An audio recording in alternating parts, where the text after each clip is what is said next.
Okay, hi everyone. Welcome. Thank you for coming. So tonight our topic is doing your chores. Do your chores around the house, which is something that we expect from children, especially as they start to get a little bit older. So this is going to be talking about the teaching skills that will help them to be independent around the home.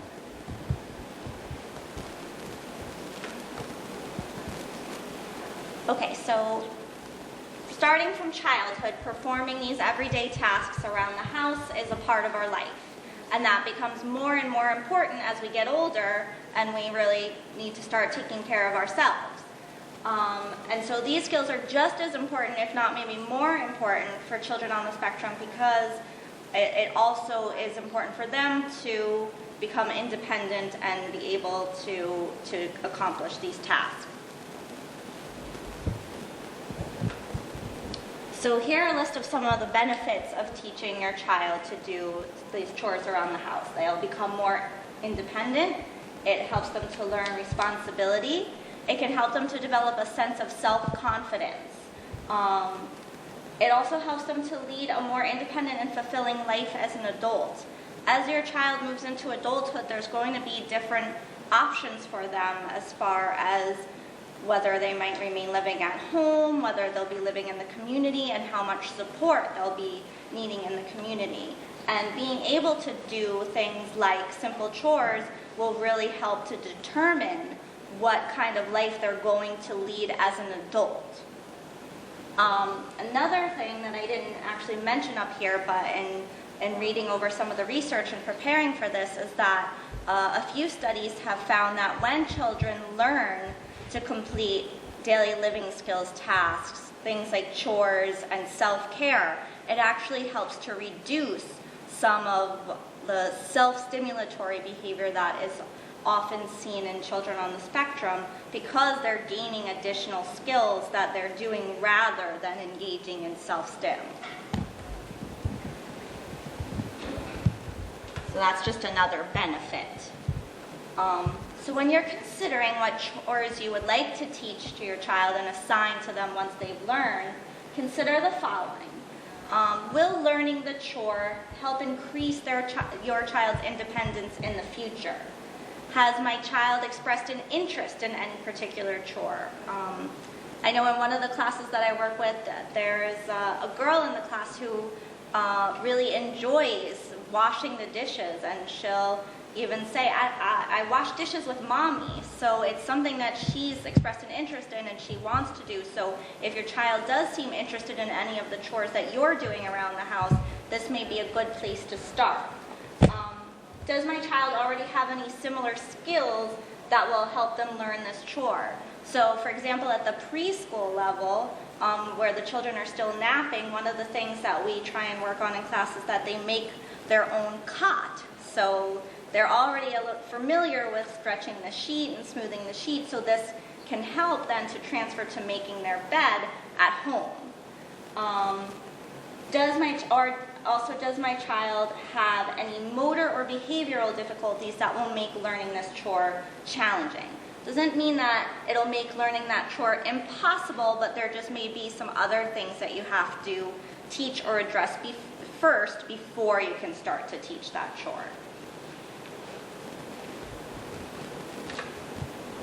Okay, so here are some examples of some chores around the house. I tried to think of the ones that would really be the most essential for leading an independent life as a child moves into their teenage years and into adulthood.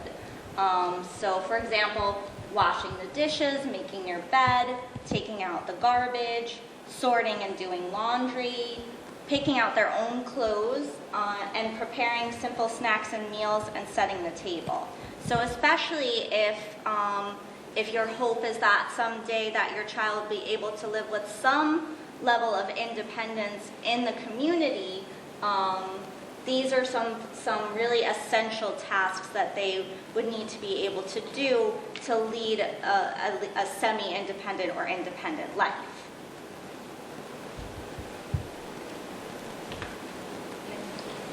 Okay, so when it comes down to teaching these things then at home, you want to focus on one chore at a time.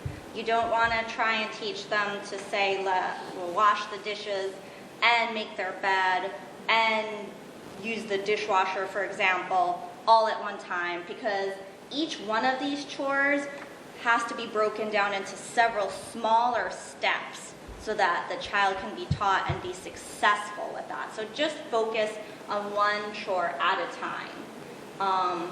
Then you have to take some time, sit down, and think about the particular chore that you're trying to teach and what are the different steps of that chore. As adults, we kind of take it for granted. We just go and wash the dishes, or we go and do our laundry, and we don't on an everyday basis think about all the steps that are involved in each one of those chores.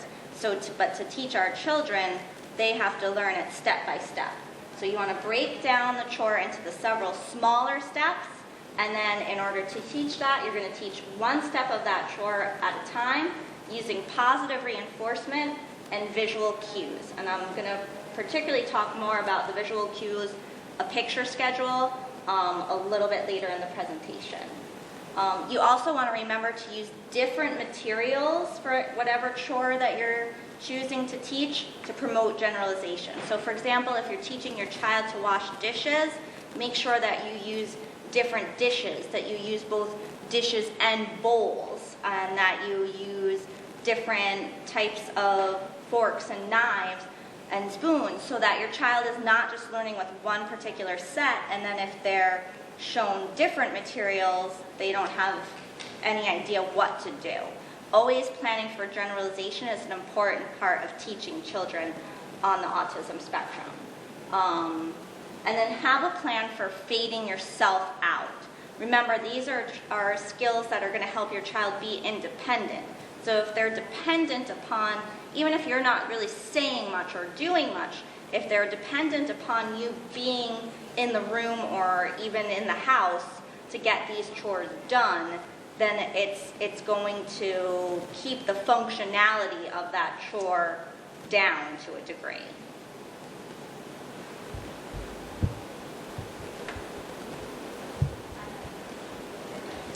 Okay, so as I said before, we kind of take for granted as adults how many steps there are in the chores that we do every day.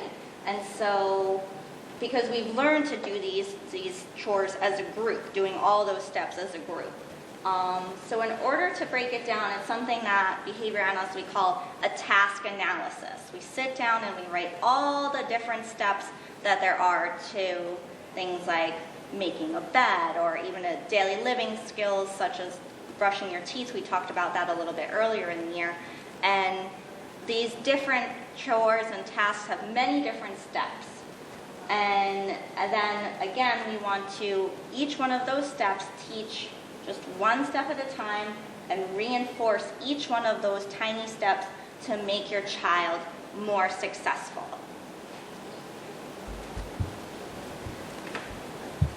So here, just again to give us an example, I did a task analysis of washing dishes. And this was just my thought process of what it takes to wash dishes. Everybody's might be a little bit different. I did try and place number and time values on each one though, so that it's really concrete, because you do, so for example, like in my mind, I know I think about cleaning the dish as just passing the sponge over the dish until it's clean. But that's a little bit subjective, and especially for a child on the spectrum or a person on the spectrum who often thinks about things in a very concrete way, just the idea of clean may be a little bit too abstract, and so that's why I decided to put rubbing the sponge on the plate 10 times, because that should probably be enough to get most plates clean, and it gives them a certain number and gives you a certain number of times that you can teach your child, and they then have something concrete in their head that they can stick to. So when you are thinking about how you're going to teach these different chores, you might want to think about how can I make each one of these little steps very concrete for my child.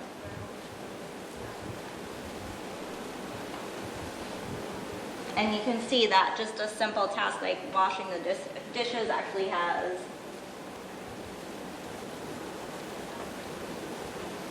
17 steps. And I know, again, in preparing for this, I was watching one video where the woman who was presenting was talking about the steps to make a bed, and she counted 39 steps in making a bed. So it's really important that we break these down, because if like 39 steps, that's a pretty big number. And if you try to teach your child that whole skill beginning to end without breaking it down into those smaller chunks, it really could become very overwhelming for them, and that's the last thing that we want to happen. So that's why it's very important to think about breaking it down into these smaller steps.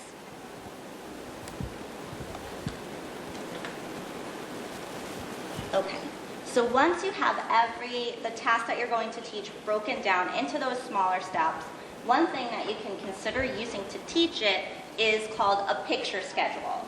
And picture schedules are a research-based method that have been found to be extremely effective for teaching people on the spectrum to perform skills independently. I'm sure many of you may have seen something like this before in your child's classroom. Maybe a teacher has shown you an example. I do have a video that shows one example of a picture schedule that I'm going to show, but typically, and you can use it for daily living skills. You can use it for these household chores. It's also been found to be very successful for teaching children play and leisure skills.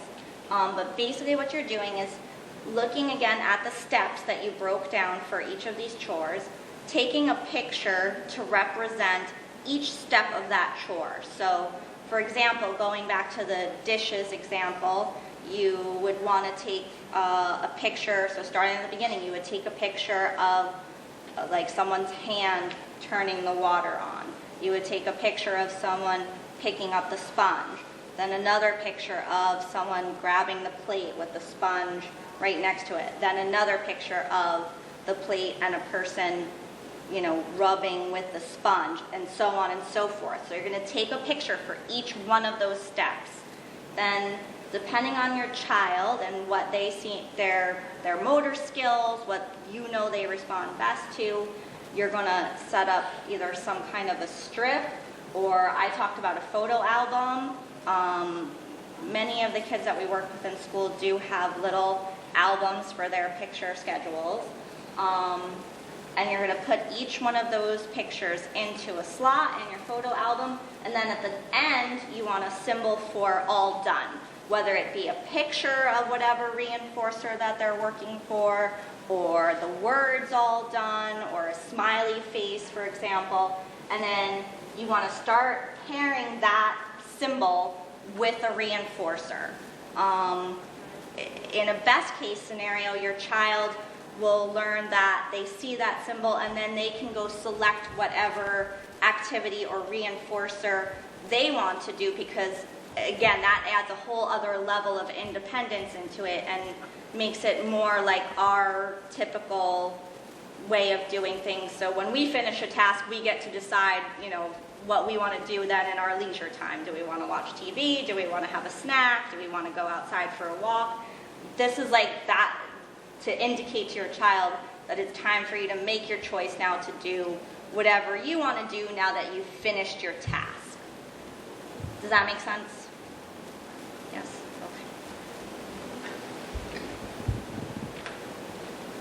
Okay. So when you're teaching, I really advocate for teaching these skills to your child from behind. The reason that I say that is because, again, this is something that you want your child to do independently. If they become reliant upon you standing in front of them or seeing you in their visual field, it's just another thing that you have to contend with, another thing that you have to fade out for them to become truly independent at doing this skill. So when I say teach from behind, if you don't mind, I'm just going to... So if I was teaching, what is your first name again? If I was teaching Prerna and her picture book was here, and let's say I was at the very beginning and I was teaching her even just to open her book. And rather than being here and say, okay, open your book, and where now I'm in her field, I'm using a lot of verbal feedback. Those are all things that I'm going to have to fade over time. It's a little harder, but more beneficial in the long run for me to start by pointing to the book, maybe modeling opening for her, and then giving her a light prompt to show that, okay, now it's time for you to open. Then I'm not using that verbal, I don't have to fade that part of it. I'm not visually right in front of her, then cueing her that now it's time for you to open her book. So whenever you're trying to teach these skills where you're expecting your child to attain a level of independence, you want to try and do that prompting from behind them as much as possible. I had actually a lot of trouble trying to find a video for this, which I didn't really expect. So you are going to see in the video the teacher is cueing a lot from the front and talking a little bit more than I personally would like. But I mean, for each child, things are going to work a little bit differently. And so I think, perhaps the student that she was working with, that was what was most successful for him. But I would really stress to try, again, working from behind and keeping your verbal directions to a minimum. So as far as the steps to teaching this, if necessary, you might want to start by just rewarding your child for approaching the book and turning pages. It depends on your child's overall level of motivation, whether they have experience with using something like this before. If this is something that's really brand new to them, this might be the best place to start, just praising them and reinforcing them just for approaching the book and turning pages before you even expect them to start doing the steps of the chore. And then also, if necessary, you might want to start with especially if it's a long task, you might want to start with just the first picture in that step, teach them to do that, and then have the all done symbol right on the next page so that they know, okay, I did that one little easy thing, and now I get reinforced, and then just keep putting more and more pictures in as they become more and more independent. Again, you have to know your child and how much new information they can kind of handle at one time, whether they're familiar with something like this. If they've learned in this way before, then you might be able to push it a little farther, but this is definitely a very safe place to start. Okay, so I do have this video, if you'll just give me a minute to pull it up.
Can I have that?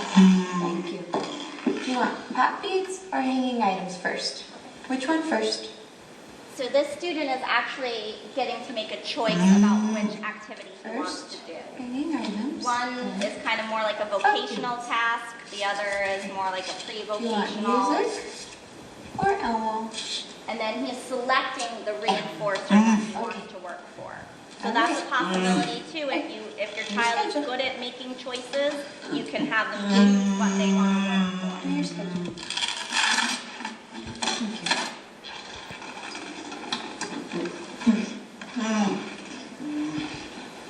Oh, oops.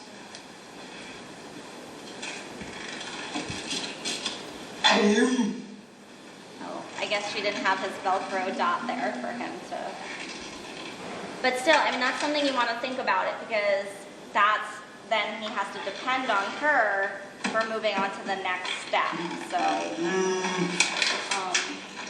one of the reasons why I selected this video is because this student has some vocal stem. And you see though, however, it's not interrupting him from doing what he's doing. So the therapist is not prompting him or trying to interrupt that behavior as long as he's remaining on task. So that's something that you can remember, that if your child does engage in some stim, whether it be vocal or visual, as long as they're still on task during this schedule, you don't need to try and interrupt that stim.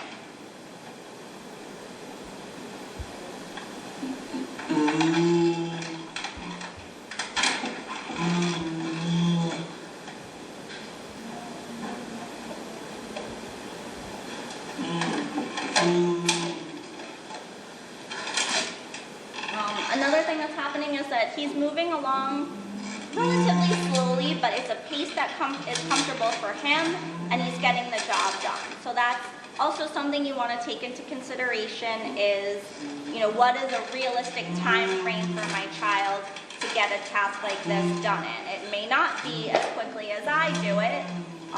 It may be a little faster than I do it, but as long as it's getting done and they're staying on task, that's what you're looking for. Just that level of independence.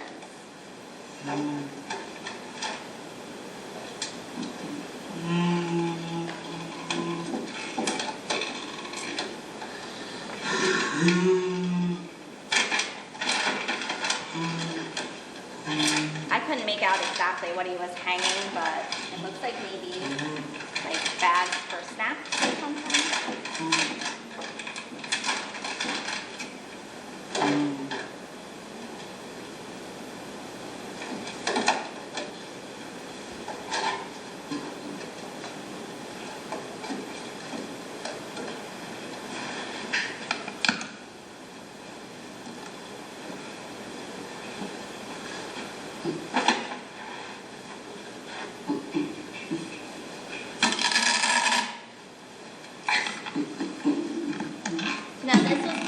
Obviously that was taught, where she had taught him to come back from the first task that he completed to the board to select the next task. The prompting for that might have looked like just once he was done, gently guiding him by the shoulder back to the task board. But now he's doing it independently.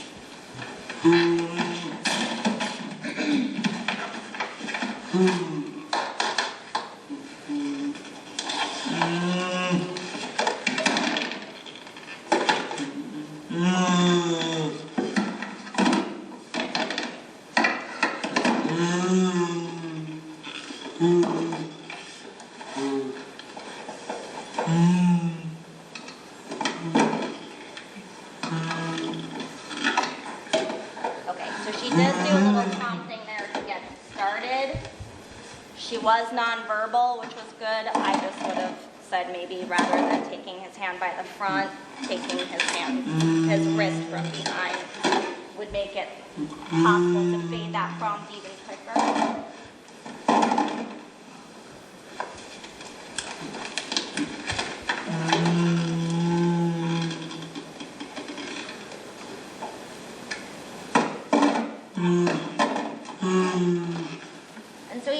Goes through sorting the beads into the different containers. I'm just going to move ahead a little bit because I want to show you where he selects his reinforcements.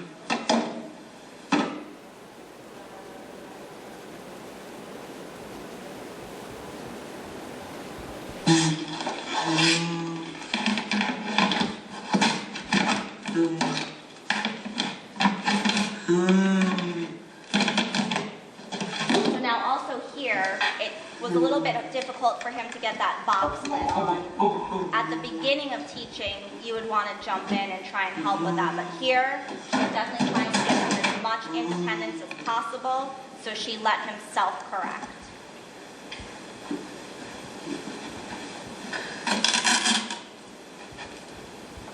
Yes, sir.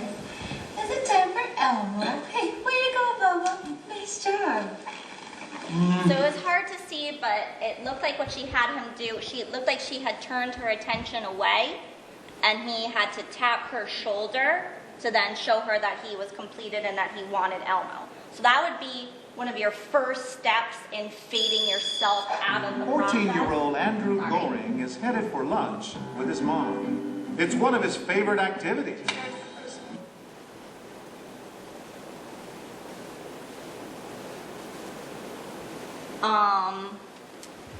So, as I said, that'd be one of the first steps for starting to fade yourself out of the room, is being in the same room, but maybe showing that you're not really paying attention.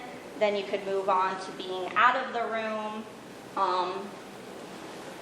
And then for maybe even being like in a totally separate place in the house, and your child has to learn to come get you and show you that whatever they want for a reinforcer, or even to just choose their own reinforcer and cut you out of the picture totally, which is ideal. But it's definitely a step-by-step process. Okay, so moving on and planning for generalization. So again, it's very important to plan for the idea that your child is going to have to complete this task with multiple sets of materials and in different places from the very beginning. So start being ready for that at the very beginning, using different materials, different sheets, different plates, different beds, etc. So if you do have a few different, you can have them make their own bed, maybe make your bed, maybe those are different sizes so that they can practice with different size beds. Try and have at least 2 different teachers, whether that be yourself and your spouse, or yourself and maybe an older brother or sister. Just if there is somebody else that you can involve in the teaching process so that they're not learning to do it just from one person, that is ideal. And again, also if it's possible,